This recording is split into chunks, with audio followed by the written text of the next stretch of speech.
Welcome to Project Chatter, the podcast where PPM experts from various sectors talk about the latest trends.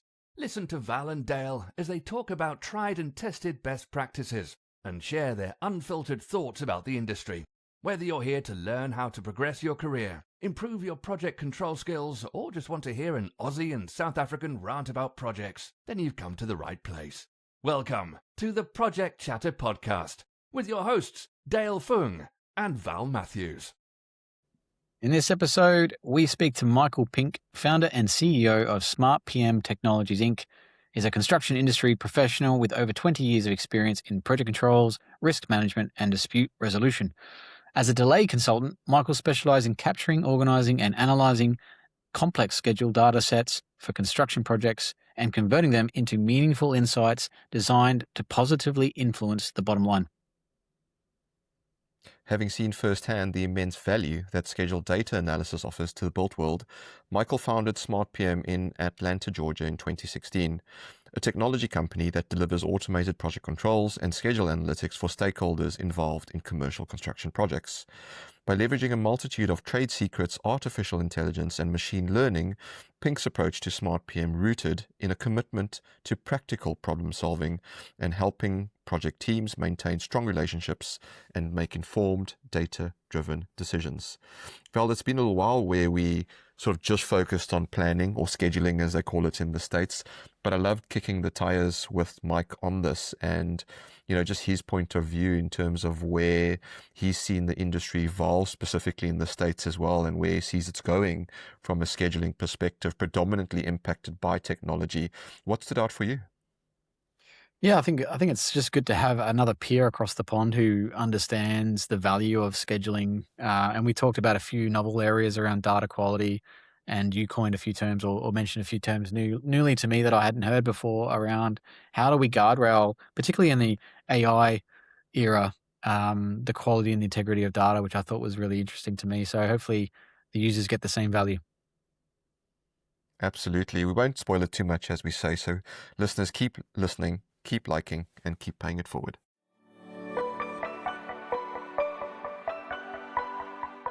Welcome back to a brand new episode of the Project Chatter podcast, your number one source of project professionals in the world.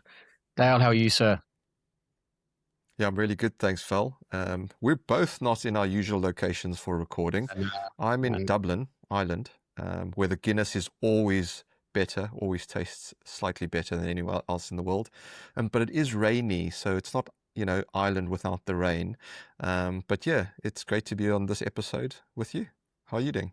You too, mate. Well, I'm in Auckland, New Zealand, which also, as you know, has the best rugby team in the world.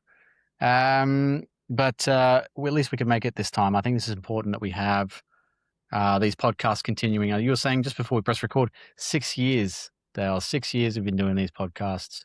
So I appreciate all the help and the support out there and the guests that we have, the lovely guests. Let's introduce our first guest for this week, Mr. Mike Pink. How are you? I'm doing well. It's nice to be on this with you. You too, mate. You too. And it's your first time with us, so we're going to get into some of the details. But before we do, we love to find, and I think our listeners do too, for some reason, but we love to hear the journey that our guys go through. How do they get to where they get to? How do they find these career paths? Because a lot of young people listen to this, and they're looking about how they start out their careers. And I always say, as Dale does, you never know where it's really going to go. It kind of snakes and turns and things happen in life. But how did your journey start, Mike? Oh, it's an interesting one. You guys will like this because when I was in college, I went and did a study abroad in Australia and New Zealand. And when I left to go there, I had a job, and I was in college. I had a part-time job to help me, pay the bills and whatnot. And when I came home, that job and that company had folded. It was a startup company out of Georgia Tech, and they were doing books on demand. And then by the time I came home, Amazon had sort of taken front seat in books on demand, and this company didn't work out. So I needed to find a job because I spent so much money when I was in Australia and New Zealand partying and, doing my study abroad. And We also went to Fiji and Cook Islands and all these, and then Hawaii. And I had a lot of money I owed on my credit cards, and I didn't have a job when I got home for the summer, and I had to find a job. And the first job I found was working for a construction company, helping a local construction company in Atlanta that did underground utility construction.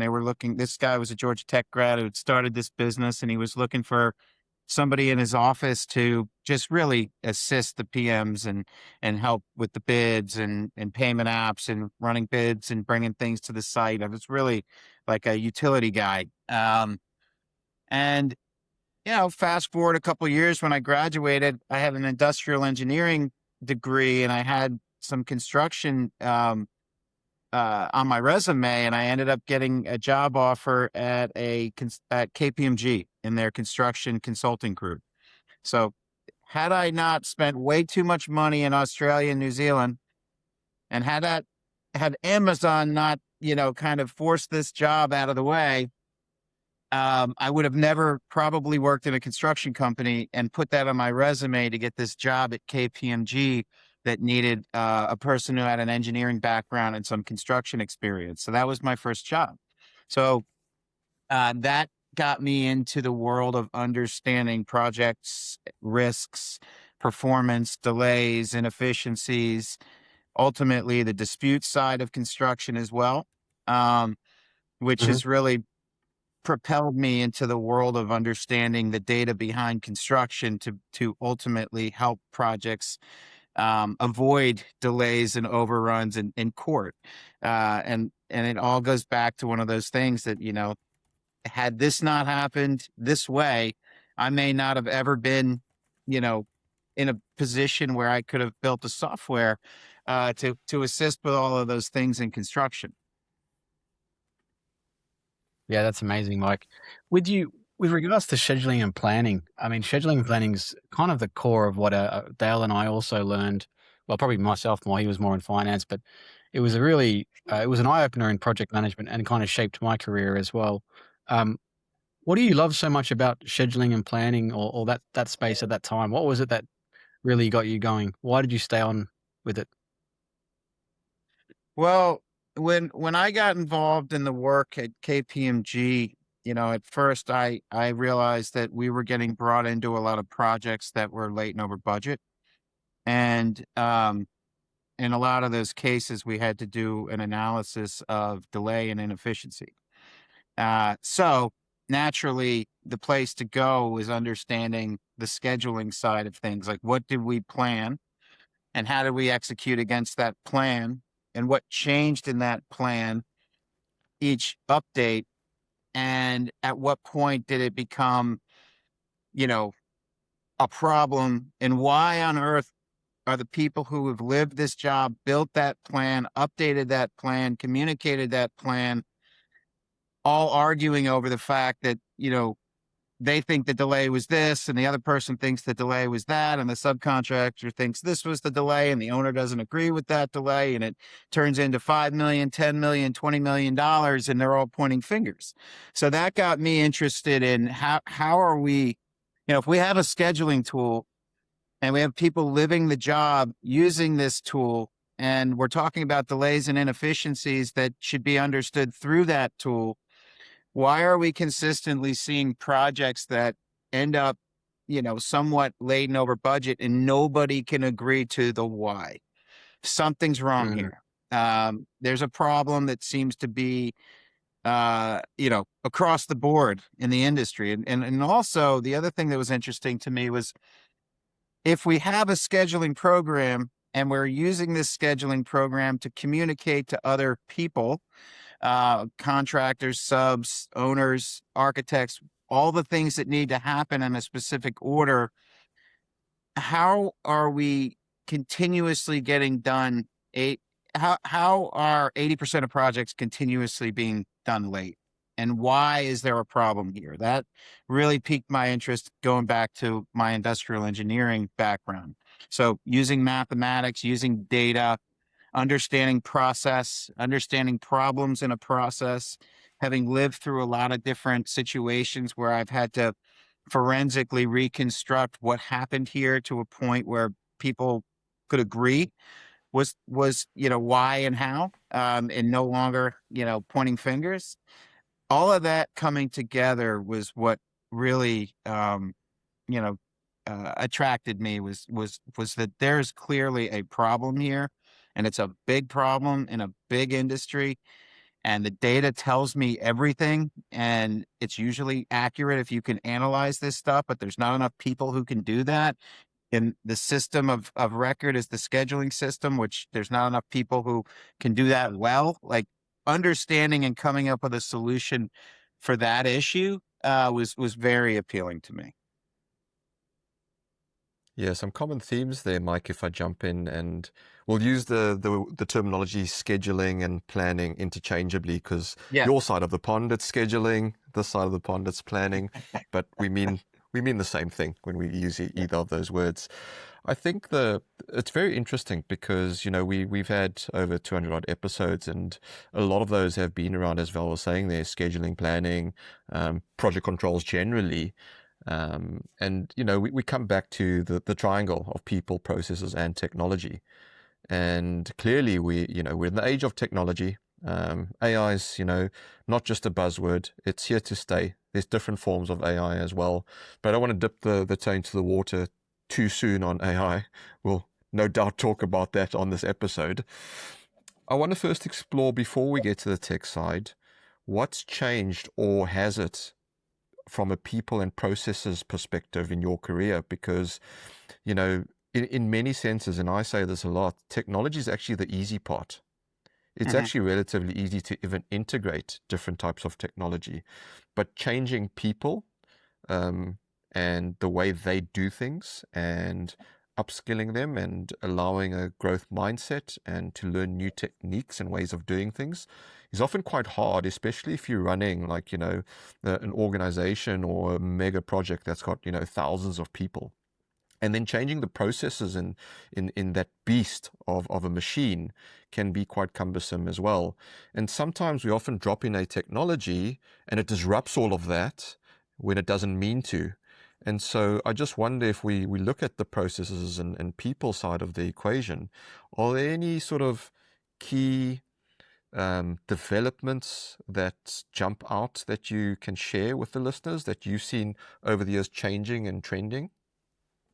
Yeah, absolutely. Thinking about, go back. I graduated in 2020 or 2001, so 25 years ago. So that's the line in the sand that I'll go off of, and I'll tell you what the world looked like then. But then I'll tell you what I see happening over that time frame. I was walking into it and getting, hearing about a project that was late and over budget, and coming in and, grabbing all the schedule data was the one data set that I knew that could get me caught up to speed the quickest in terms of what was the plan, how do we execute against that plan, what changed along the way, whether it's change orders or things that they resequenced or durations that they changed, and how did the project and critical path, progress since then.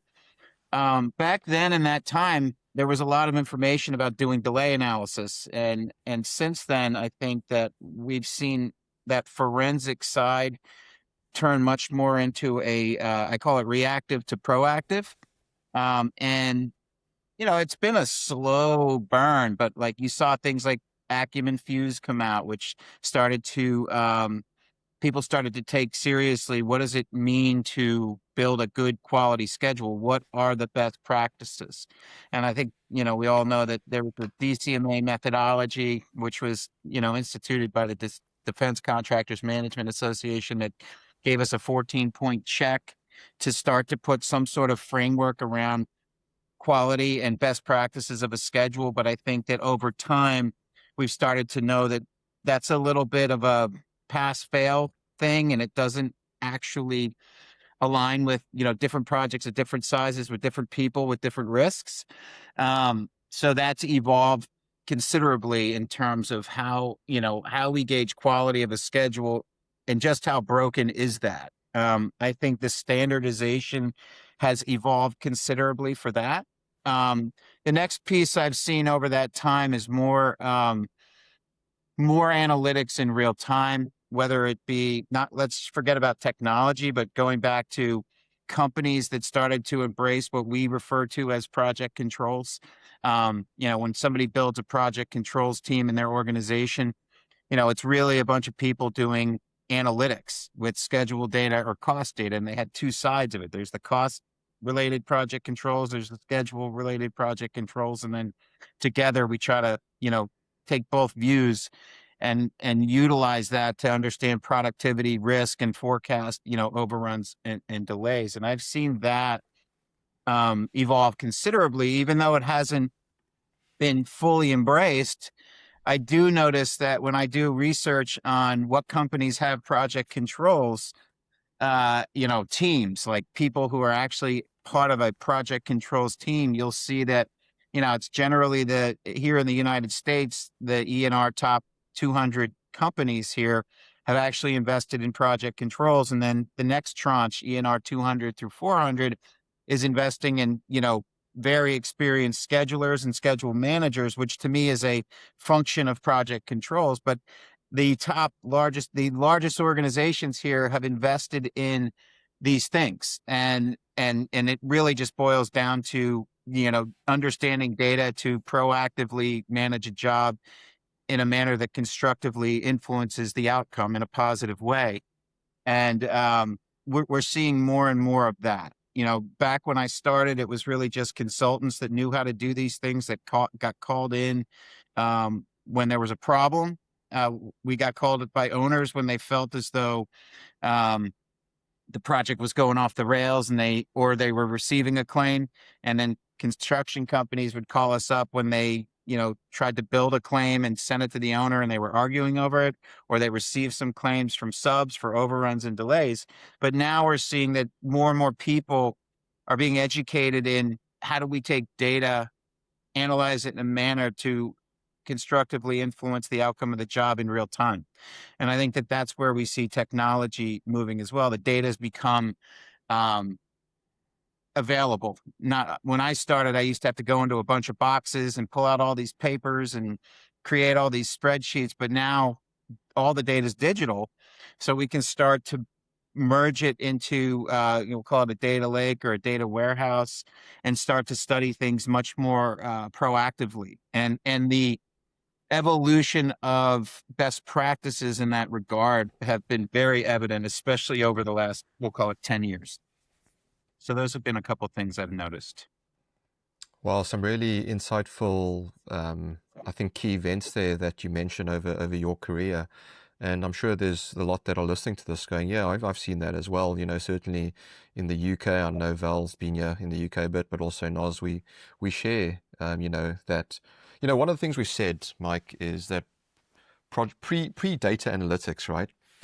When data analytics became a thing, probably about, 3-4 years ago, everyone's like, oh, data analysts are going to take over project controls. We're like, well, project controllers have always been data analysts. We've always analyzed the data.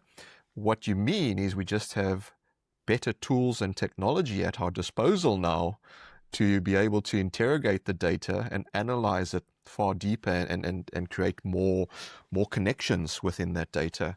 And so even as the trend continues into the AI world, project controls is well placed because we've always looked at data, and it's about upskilling and retaining, then moving with the trends and the technology available to deliver projects. One thing that you touched on there was data quality. And I must give credit to some of my colleagues that presented recently at Digital Construction Week in London. And they came up and they coined the phrase data honesty versus data quality.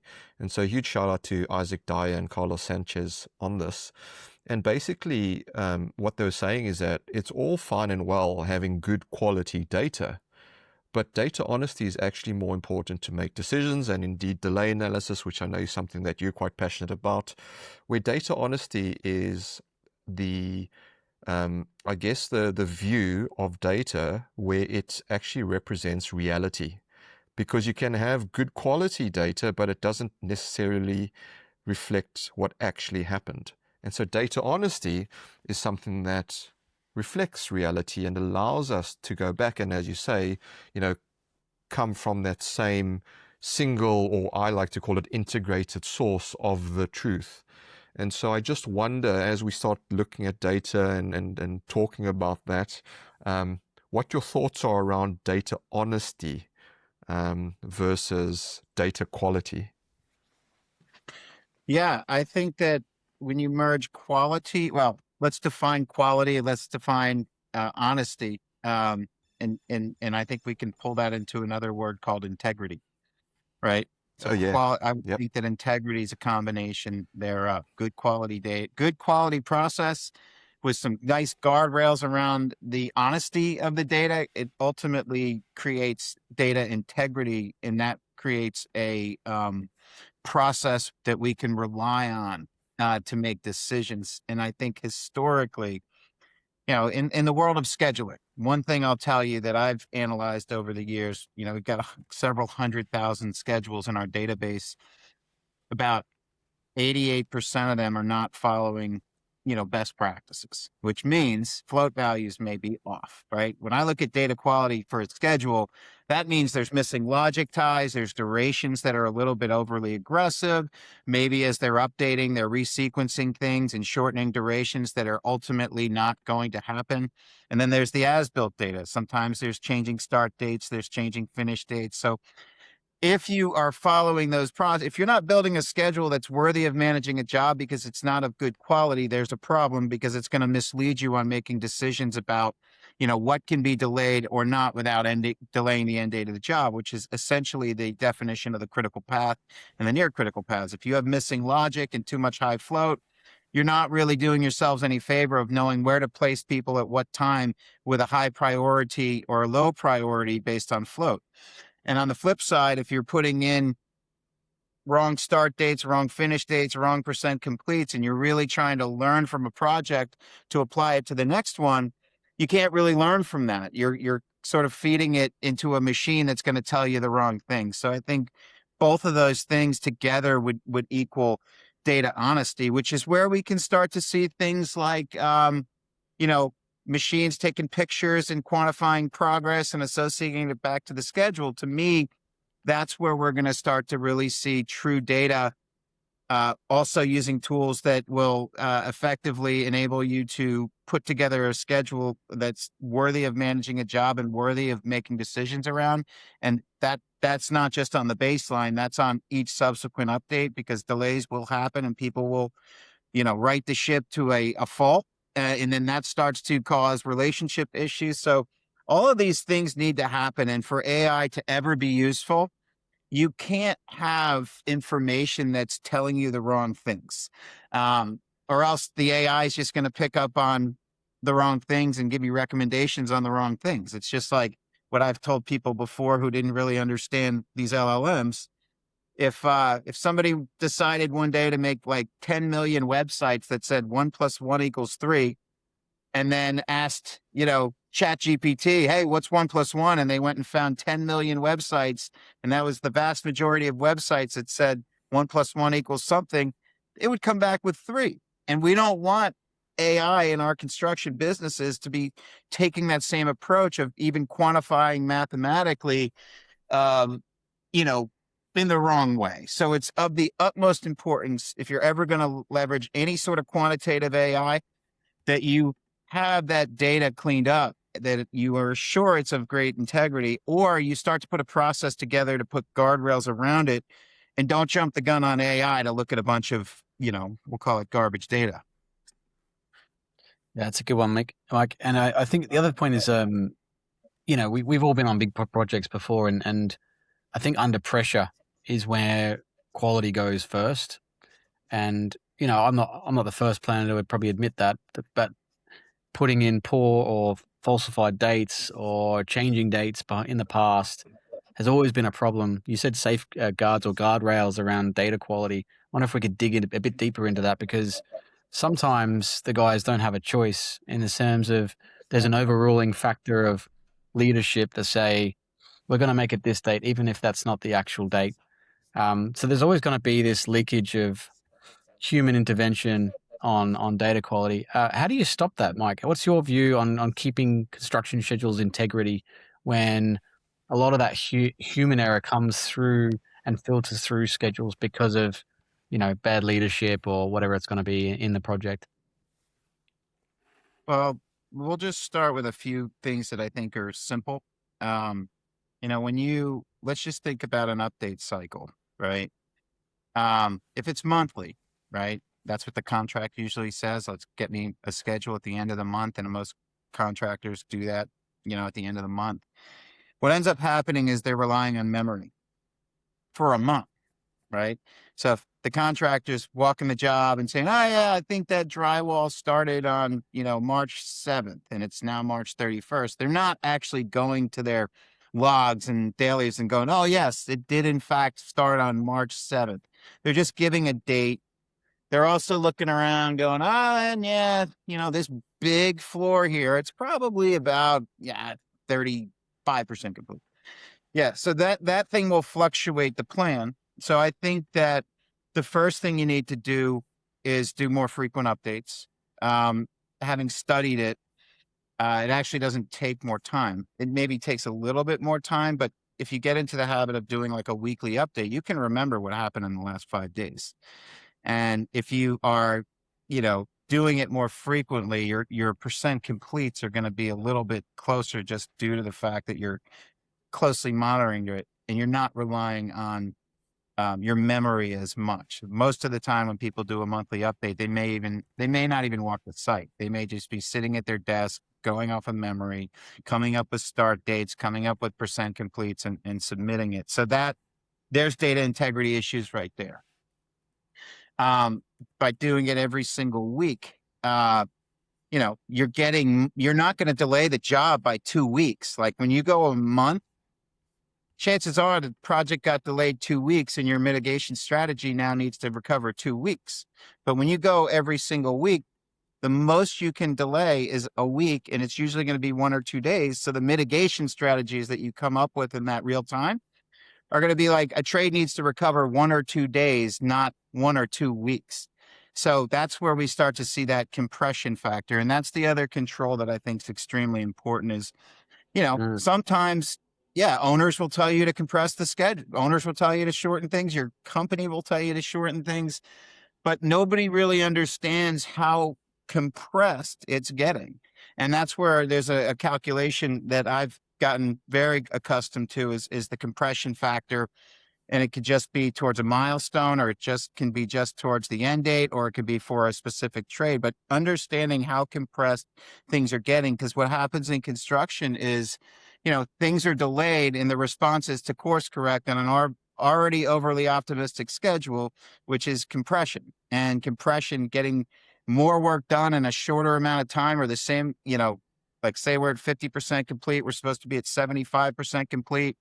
And we got 6 months left. Now you need to get 50% done in 6 months instead of 25% done in 6 months. And you're stacking trades, and that you need to know that point of time where the schedule became infeasible based on historic performance, because that's the point in time where you have to make drastic decisions on course correction, like additional, crews, additional days, swing shifts. And if you're not monitoring just how compressed the schedule is getting, and they all get compressed because people utilize float as much as they can. In a lot of cases, they're utilizing float on critical activities that aren't popping up because of quality issue. But having that sort of understanding that we need to keep this schedule of a certain quality, we need to understand how compressed we're getting, and we need to understand what trades are the most compressed and have the most impact, will have the most impact on the end date. Those are the things that you need to know, and why it's happening on the delay side at each iterative update. That's all a PM needs to know pretty much instantaneously to start to make good decisions. And those are some of the controls that I'm talking about. Yeah, awesome. And in terms of tech, because we all If you've been listening to the Project Chatter podcast over the past few years, you'll know there's been more and more hype about AI transforming the way big construction and infrastructure projects get delivered. And it can be genuinely hard to work out which companies are actually delivering something meaningful and which are connecting to ChatGPT to summarize reports. Well, one company that talks the talk and certainly walks the walk is nPlan. They've been around since 2017. Their AI has been used to forecast and de-risk some seriously high-profile programs. Trans-Pennine Route Upgrade, LNG Canada, HS2 are just a few. And they're trusted daily by teams at Chevron, National Grid, the MBTA, and plenty more. We've had Dev, their CEO, on a few times, and Alan, the CTO and co-founder, is a regular on our sister podcast, the Gen AI podcast, so we know these guys. Why are we bringing it up now? Because the biggest event in the calendar, and arguably the biggest event for those following the topic of AI construction, is coming up. AI Day. It's actually not a whole day. It's just an afternoon, evening. But if you've never been, it's an absolute must. The February one sold out. The room was absolutely rammed and Project Chatter was there. And what the guys demoed created a huge buzz afterwards. This time round, you'll get a first look at what they've been building, which is mind-expanding. And then there's a fireside chat with Peter Hancock from National Grid, who's delivering the Didcot substation upgrade, and Dima Pogorelsky from BCG, who advises some of the biggest CapEx programs in the world. And after that, there's networking with the Project Connect Group crew. It's on the 25th of June at Cachet on Old Street in London, and there's a live stream if you can't make it in person.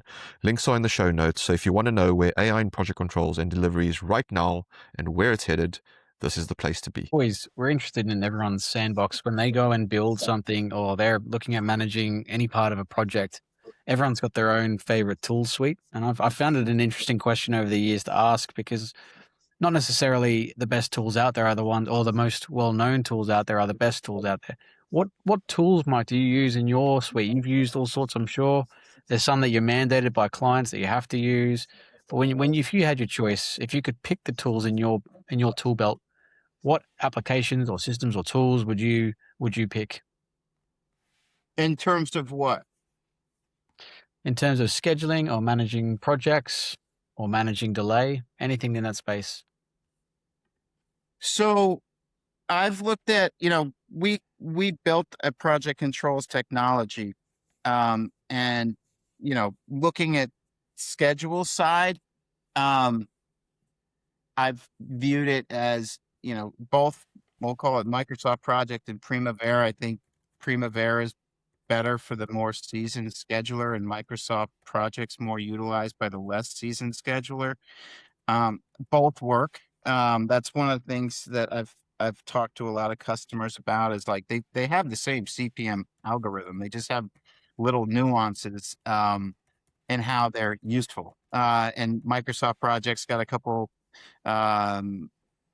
little things that happen that mess with the integrity of the data by design, but it also only allows you to do a WBS structure. But it's also more aligned with like people using Excel. Like a mid-market GC would probably be better off using Microsoft Project to manage a schedule than a P6 or OPC or any of those.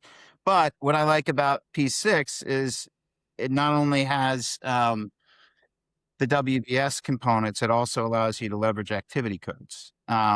And I think the activity codes are interesting because it allows you to view, I think all these organizational structures allow you to then, bubble up the schedule to a much more understanding viewpoint, as opposed to a very detailed schedule that's printed out on 50 sheets. But sometimes you got to explain it to somebody in much more summarized terms, like the level 1, the level 2. Primavera allows you to have a lot more versatility in how you're organizing the data and how you're explaining things with some sort of organizational structure. And I would say those would probably be the biggest differentiators that matter to me. And when it comes to, updating, I think having some ability to, be accurate in real time, I think it's important. Not relying on the super to sort of go off of their memory. I think the frequency of which you're updating is a great control. Some sort of quality analytics piece, like at least for what we do, we have a quality grade. We look at 35 different metrics, not the 14 that we have all the 14 that DCMA has, but there's actually another 20 or so that we look at based on feedback we've received from customers. But we also represent it in a way where the user can customize their approach, right? Like some people may just disown missing logic, which I do. But DCMA says you're allowed 5% of your activities that have missing logic or something along those lines. I don't think you should have any missing logic. And I think you should set up a grading structure that says if you have one missing logic tie, this schedule fails. But different companies have different ways of doing that and different beliefs. And every company's a little bit different and every project's a little bit different. There's also like things like how many activities are on the critical path. A building is different than, a horizontal job where you have 60, 70 of activities on the critical path. So you need to have a tool that gauges quality that you can uniformly understand in your business in a systematic way, but it needs to have the ability to really pick and choose the risks thereof. For instance, in ours that we've built, it's also, if you're changing start dates and finish dates, I want that to be a grading piece that maybe is reflective of a certain, project team. Maybe not everybody in my business is changing start dates and finish dates and percent completes, but one region does it all the time. And I want to go change the grading structure for them to stop that bad behavior.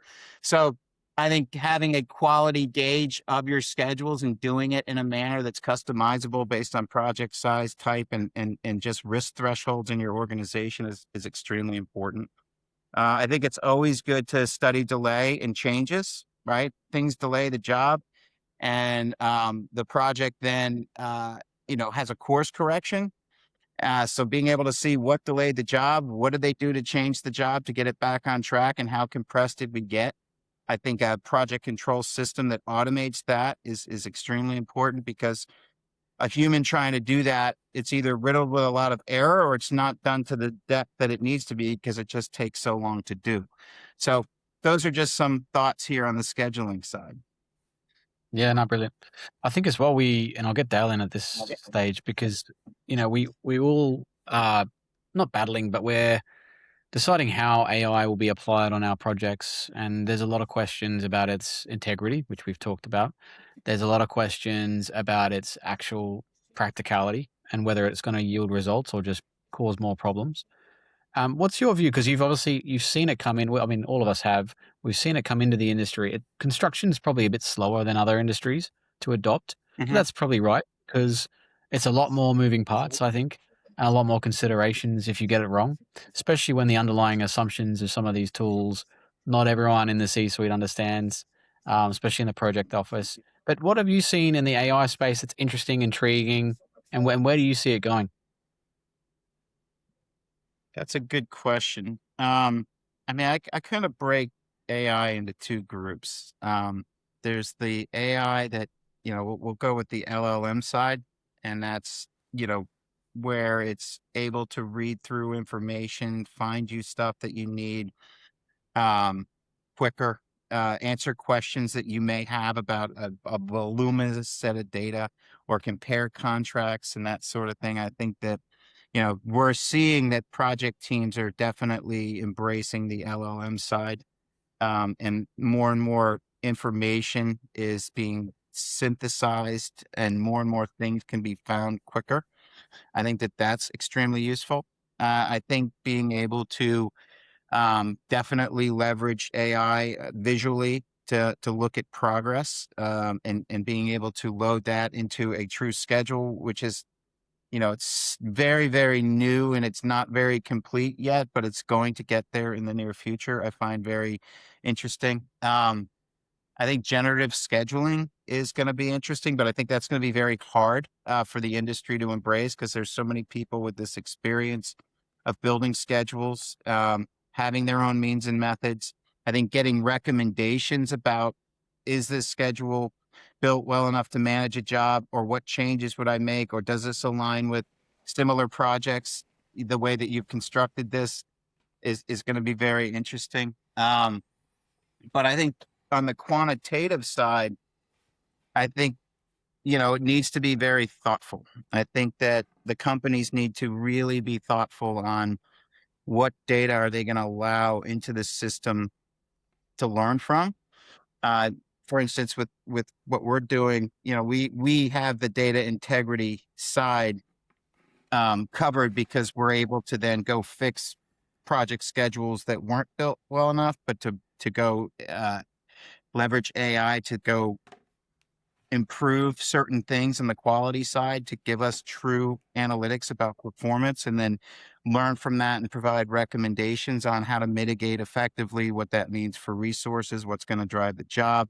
There's some things that you can get from data that is decent, and there's some things that you can get from data that's not great.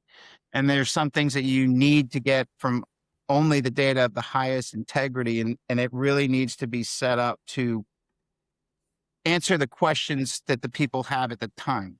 For instance, with a PM, they want to know, like, what trade is really going to be driving my job in the near future? What trade's likely going to become a problem in the, 6 months from now? What do I need in terms of resources? Other things that we're doing with AI is, how do I approach the RFIs? There's been 30 RFIs outstanding. Which ones are the ones that are going to cause the most disruption? How are they tied into the schedule? And when the schedule changes, how does that change my prioritization of my submittals, as well as my RFIs, as well as my change orders? Where are things, likely going to cause impacts on the trade side? Really getting into the field and answering questions about that using the schedule. And then there's more of the stand back and take a broader look at how should we build this job based on performance history that we've seen. What does that mean? Does our mitigation strategy, is it even acceptable? Or what needs to happen to deliver upon that in terms of resources and that sort of thing? So I think as data integrity gets better, as AI is more thoughtful, and moves into more of a quantitative side as opposed to the LLM side, it's going to be extremely useful for optimization. And that's sort of the longer tail here of getting to that.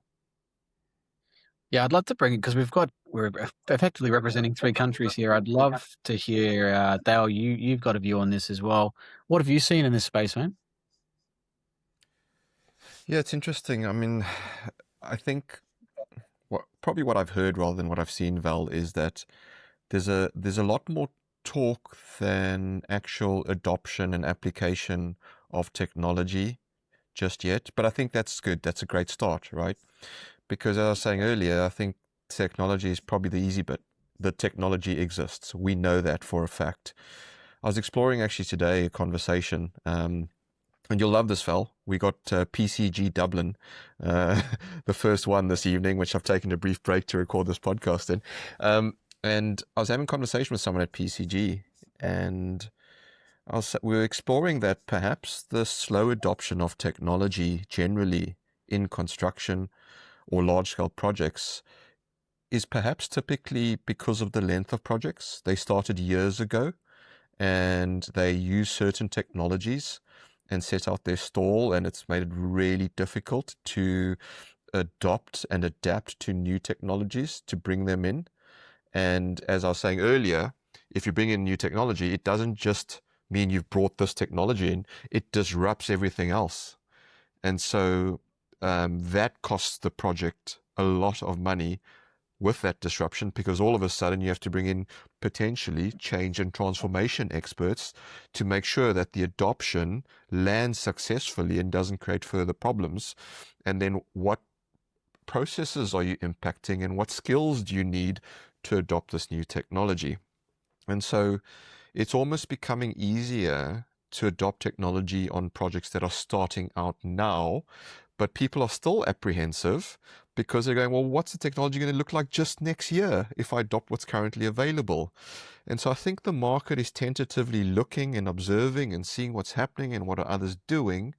And I'll definitely say, compared to this time last year, far more projects are using advanced technology compared to a year ago, which is very, very promising and great.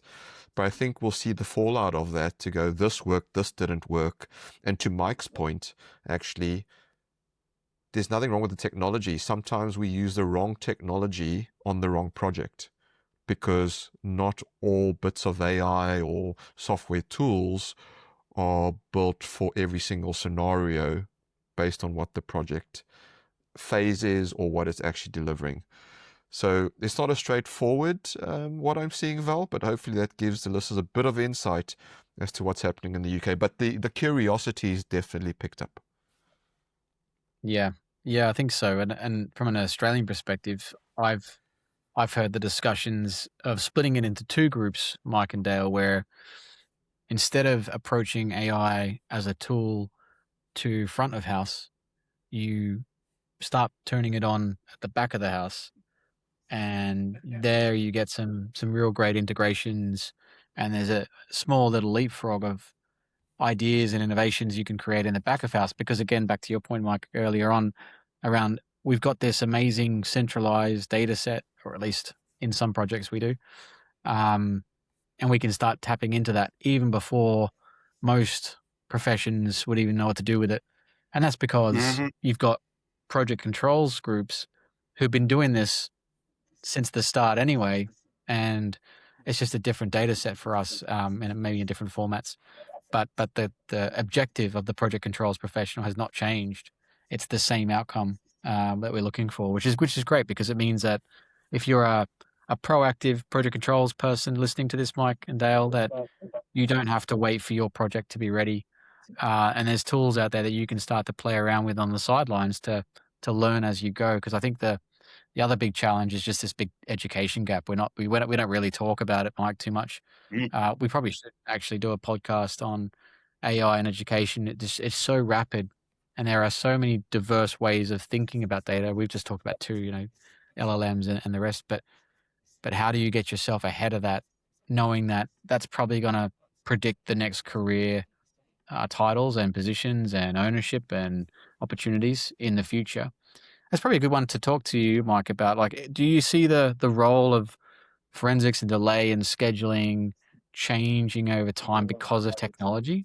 If you take the traditional scheduler planner, for example, who in large is part of that data integrity challenge that we have, or data quality, let's call it. Do you see their role morphing or changing over time or evolving?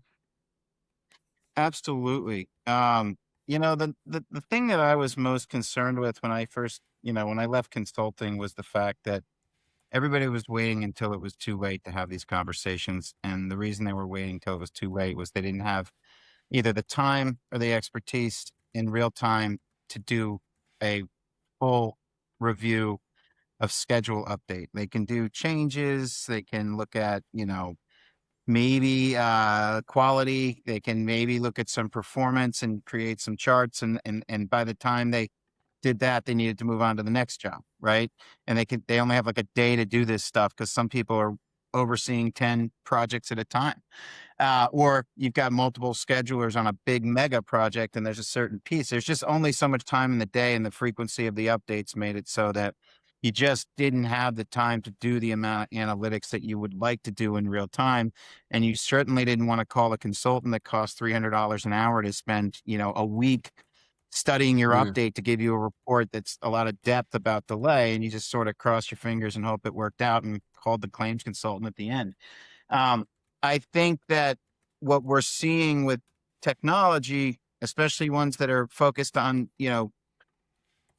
supplementing and automating a lot of the analytical functions of controls, we're seeing that it opens up a lot of time for the people who are very knowledgeable, the subject matter expertise, that to be looking at all these things in real time before it becomes too late. So I think that, yes, project controls was always about avoidance. Now we've got these tools that allow us to do project controls at scale.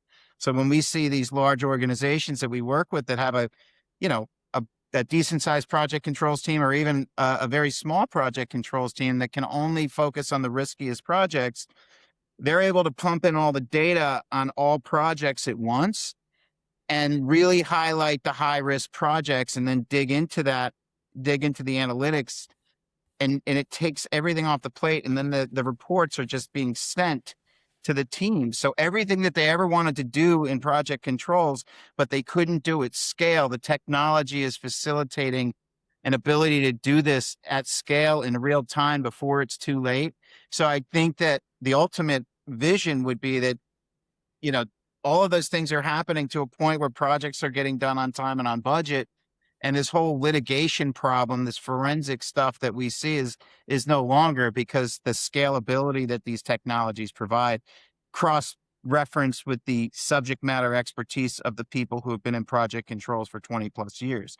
And I think that that's also enabling project controls to be less about a group and more about a fabric of an organization, because now more people are seeing the data in consistent terms over time. So that creates a better business of more understanding across larger groups of people, whether it be executives, site teams, schedulers, and we're just going to see that this technology is what's enabling to become more of a mindset than a group.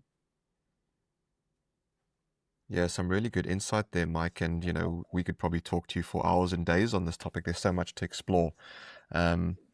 One thing as we head towards the edge of the podcast, I can't even talk, end of the podcast, is I want to explore with you in your view, because I think no one truly knows where we're headed with technology and AI.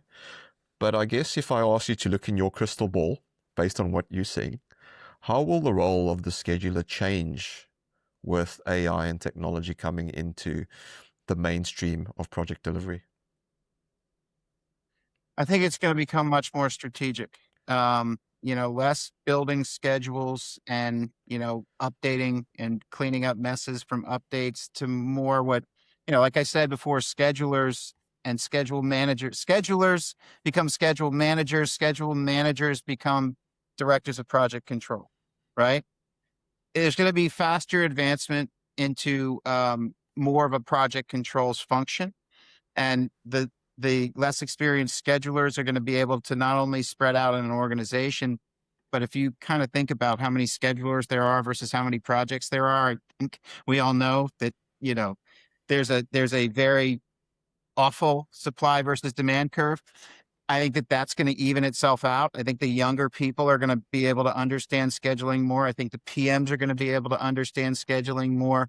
I think all schedulers are going to rise up into more project controls. And one of the things here in the States is only 4% of companies actually have a dedicated project controls team. I think eventually you're going to see every company needs project controls, and that's going to be the scheduling people that rise up and can do it at scale. So I think that it's going to bring us to an industry that finally can optimize. And we haven't even scratched the surface of what's possible in construction from a management perspective until that happens. And that whole 80% of projects is late and over budgets is going to become very small. That whole litigation and claims industry that's, blown up over the last 40 years is going to disappear. And we're going to have a well-oiled machine industry, because, we're talking about time now where, we're worried about there being enough people in construction. Well, we're seeing technology, especially on the management side of things, start to merge the gap of better management using the data through controls. We're going to start to see a much more optimized industry that's going to attract more people. And it's going to become much more like these other industries that have historically, gotten much better, like manufacturing and that sort of thing. So I see a very bright future, and I'm very excited to be a part of it. Well, I absolutely love your positivity and your outlook on opportunities that it creates for the profession. And also, thank you to folks like yourself that's pushing the technology boundary as well. The stuff you're doing at SmartPM and your team, it pushes us forward as well in terms of what we can do and achieve on projects. So thank you for that too. Look, it's been an absolute privilege and pleasure to have you on the pod, Mike. Really appreciate your time. But before we let you go, are there any final thoughts that you want to leave with our listeners? Well, I think the last couple thoughts is, yeah, we are in a great industry and there is a lot of room for advancement and we're all going to be a part of it. The last thing I'll say is if there's anybody who ever wants to connect with me personally or through my business, my website's www.smartpm.com. My name's Michael Pink. Look me up on LinkedIn. Awesome. And we'll post some links in the show notes as well, folks. Val, any final thoughts from you? No, it's just great to have more optimism on the show. I mean, I'm very optimistic about the future as well. I kind of say, this is the best time to get into projects. So if you're thinking about doing project management, scheduling, any of those types of things, project controls is a great sport. I've loved it over the last 20 years. I'm super passionate about moving the industry forward as well, Mike. So it's great to have another representative over the pond. Thanks for having us. Excellent. Thank you.